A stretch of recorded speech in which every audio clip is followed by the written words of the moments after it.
Ladies and gentlemen, Eddie Marcus here again. I want to take advantage of this moment to share with you some things that are very important to me, and maybe I can get you to consider these things as a proposal. You know, we as human beings, as a human race, we're going through some awful changes nowadays. In one instance, it would appear that things are normal. You know, we've always had the haves and we've always had the have-nots. And so that has always been a constant. And to the degree that we accepted that as being the way life is, then we have basically been satisfied. But if we expected life to be a little bit more than that, to see it grow, to see something develop, to see that which brought so much joy and excitement to some people, spread it around and brought that same kind of joy and excitement to the masses. I mean, you know, that might be a good thing that I'm sure everybody would at least hope for, but in my lifetime, it has not seemed to happen. And yet, I keep thinking about all of the things that are happening. I keep thinking about how we are dissatisfied with one another on the other end of the haves and the have-nots. We hate each other. We really do hate each other. And that hate comes from the kind of lifestyles that we have been structurally set up to follow. Some might want to call it institutionally. And it is a fact. The lifestyle that have been designed for the various positions that we as a human society play, it determines how our outcome, our perspective is. You know, the reality what we experience here today is real. And it is the fruit of the seeds that we've planted. And we can try to whitewash it. We can try to go around it. We can try to ignore it. But the only thing that happens when we do that is that it gets worse. The cancer spreads. And eventually it takes us out. Now I'm thinking about, in spite of all of that, we got the hurricanes that's coming around. Hurricane season, I heard. We got the storms. We got the tornadoes. We got them coming from everywhere. We got wildfires burning out thousands of acres, burning up homes and businesses. These people are suffering. These geographics are suffering. We got the floods that's coming out. It's doing as much damage. I mean, they said one place they got a year's worth of rain in a few hours. In a few hours, you saw cars sitting in the streets, now floating up and down the streets and the avenues. There's something that's going on when it seems that you can be sitting someplace, perhaps even in your home, and all of a sudden it's like the bottom drops out and you're not on earth anymore, you're in the earth through a sinkhole or something. Bridges falling down. There's some strange things happening, ladies and gentlemen. A lot of these things that's happening, we really have no control over. We can't really control the storms, at least as far as we know. Those rains, as far as we know, we can't. We've heard stuff about weather control, but for a while, we haven't heard anything about that. We would think that if it were possible, that perhaps they'd be using it in certain places. However, there are things that are out of our hands. But there are also things that are in our hands. We talk about the problems that we have that we experience as people. We bring those on ourselves. We bring those on ourselves because we have been taught. From the moment we came into this existence, we have followed the dictates that would take us away from the peace and the prosperity that we all desire. From the moment we came onto the scene, we have been taught, taking us away from those things that gives us our joy, our freedom, and the fulfillment of our dreams. It's such a wonderful thing that each and every human being on the face of the earth would desire, do desire. Such an easy task to accomplish. Because what is the common thing that is amongst us all that ranks number one? And that is, my friend, survival. And why is it that some people consider their survival has to be predicated on the loss of survival of others? Because that is the way it is here, as we have been taught since the moment we entered into this existence.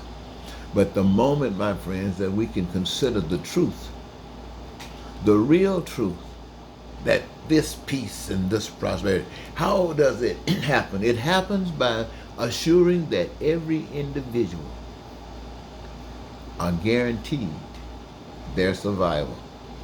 You know how good it is to drive your car when you got insurance and you got full coverage? Now you can relax.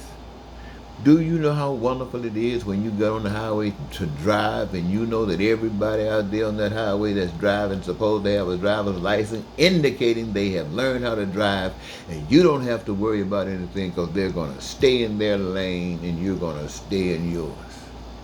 And each of you are going to get where you're going. Isn't that magnificent? Well, here we are, ladies and gentlemen, recognizing that the opportunity for every last one of us to have secured. The resources have been given. By power we can't see, can't touch, can't feel. I call it God. I don't know what you call it, but it doesn't matter. The resources are here. And it would benefit us all, the things I just mentioned. So how do we do it? Each of us, my friends, engage ourselves. First of all, we search ourselves, find out what it is that we as individuals love to do. What is it that gives us our greatest pleasure? And if we're going to live on this life, what is it that we want to be known by? What is it that we're going to give our identification on? Determine what that is and apply it. There are no limits for anything that you aspire. We now are our brother's keeper. Because now all of us, going to engage ourselves. Well, most of us are doing that now. Well, I won't say most of us, but many of us. However, the things are going to change in all of us. Those who, and I'm not talking about children, kids, old people who are sick, decrepit. I'm not talking about those who are handicapped, but those who are ready. Now, what does that basically mean, ladies and gentlemen? To fulfill ourselves, to make sure that we are actually ready. That means not just that we got food, clothing, and shelter guaranteed to us, but we have education, unlimited and unrestricted, to aid us in whatever path we have chosen to follow, because it produces a better us. And a better us gives a better all of us.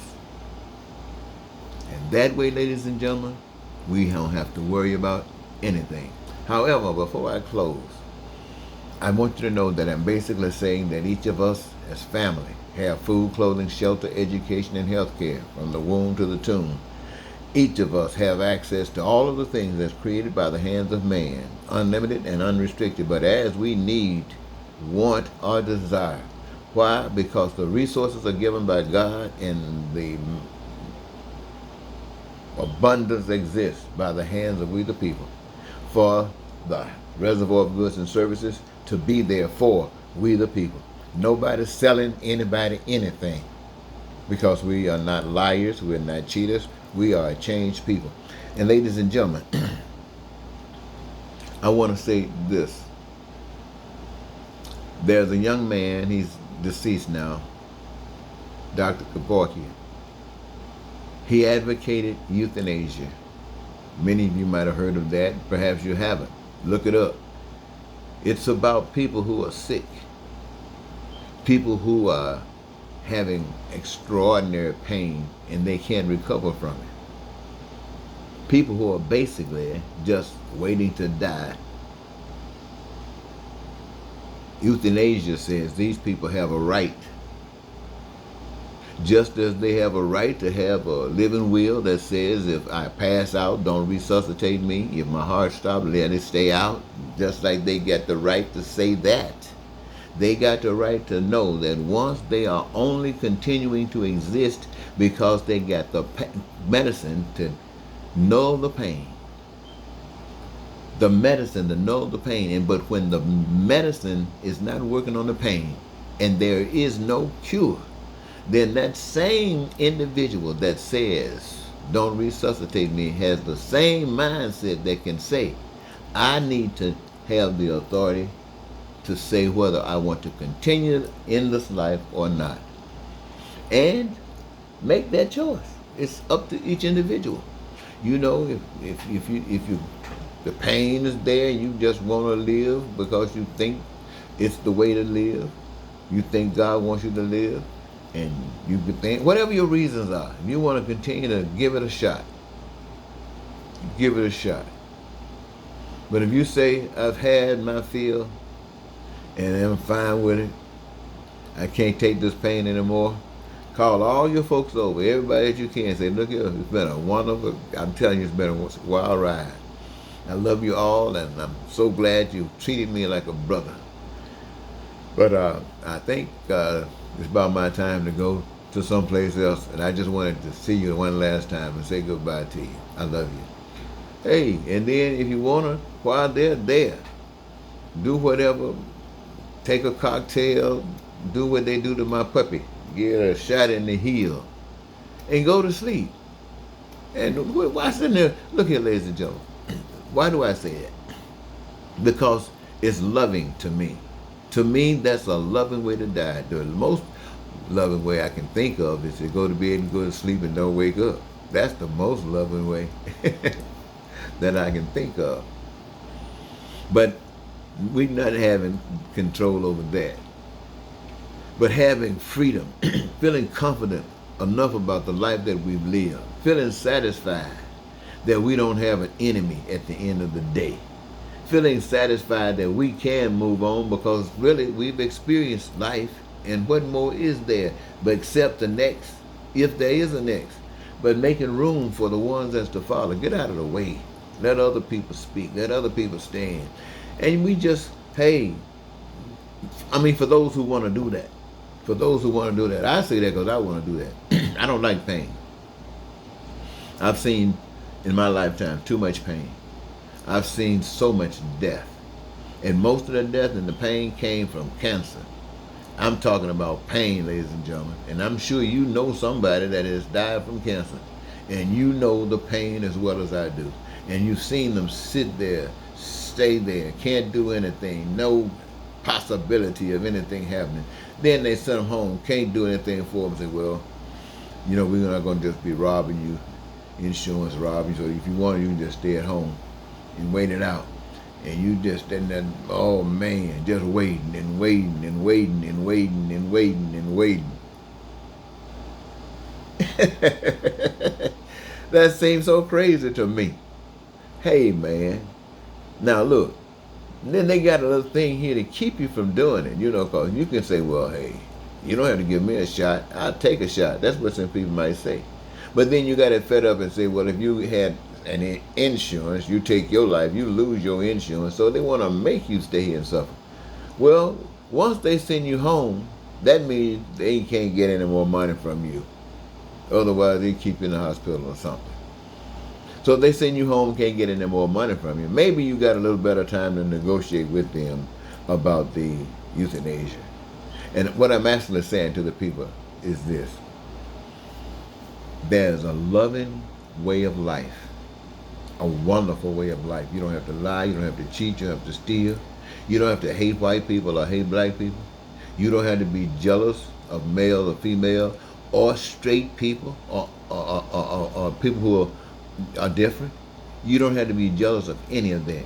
You can walk around having your feel, loving everybody, enjoying every day, smiling and dancing all along the way, doing your job, doing what you do, glorifying God through the peace that you experience, glorifying God through the light of the world that's glowing all over you. Godly, ladies and gentlemen, come on. I know that Trump can't beat that. Can't nobody beat that. I ain't heard nobody run for president talk like that. Oh boy. I did a few times. You didn't pay any attention to me then, and you're not paying any attention to me now. But I'm doing it because it's a good thing.